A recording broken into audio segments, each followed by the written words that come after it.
attitude. When we say that someone has an attitude, we are usually meaning bad attitude.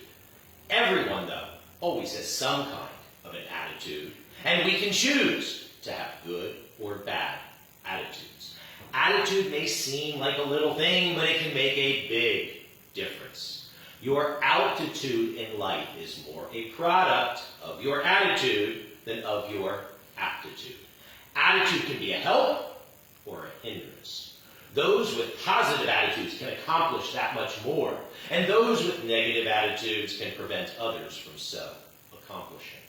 In this week's Parsha of Shelach, meaning send, the negative attitudes of some quite adversely affect us all. In this reading, Moshe sends 12 scouts, representatives from each tribe, to scout out Canaan as we are getting close and potentially ready to re-enter our promised land, our homeland, Canaan.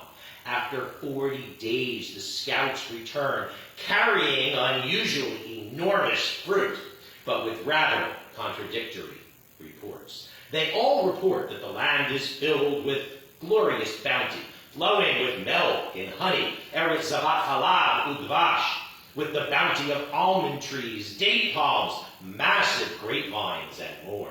But 10 of the scouts report negatively, raising fear and concern that the people there too are enormous compared to us, and that we cannot retake our land due to those who are there. Only 2 of the scouts, though, Caleb and Yoshua, report positively with complete faith. The negative ones, however, overpower the positive. The negative reports cause the people to panic and lose faith. The people rebel against Moshe and Caleb and Yoshua with their positive reports. The people blindly accept the fear-mongering and do not want to hear the truth. We are all thus led to suffer due to their negativity and lack of faith. As it is clear that the masses have negative attitudes and lack faith in themselves and lack faith in God, and still have the mentality of slaves, we are sentenced to continue wandering in the desert for 40 years until the negative ones pass away, until a new generation is born and raised without the mentality of slaves, until we are ready to re-enter our promised land with faith. God's plans will ultimately come to fruition, but we are blessed, and sometimes it may seem cursed, with the power of choice. And if we do not make the right choices, then we may suffer, and God's plans may be delayed.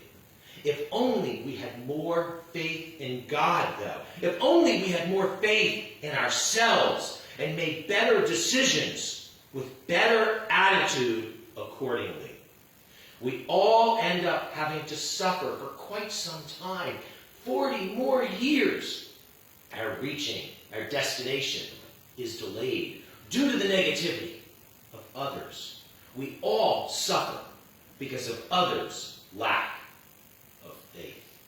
As the old adage goes, whether you think you can or you think you can't, you're right.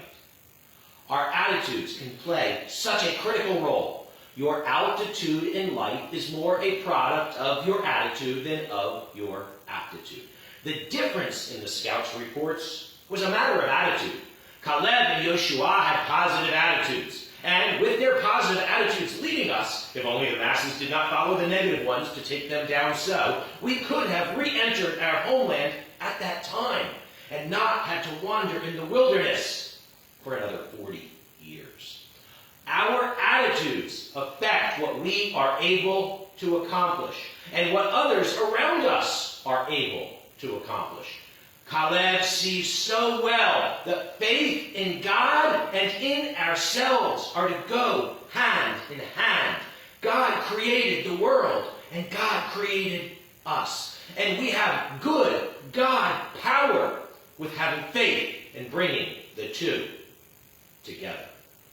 Thus, this Shabbat, I encourage us all to have more faith in God and to have more faith in ourselves. And to remember the power we have with the attitudes that we choose to live by. By all means, be a person with attitude. But use your power of choice to choose an attitude to help and not to hinder. Do not follow others' negative attitudes. And do not let yourself choose a negative attitude. But please do choose a positive, empowering attitude. Please do have faith in yourself and have faith in God. And with that to ponder, I will wish you Shabbat Shalom.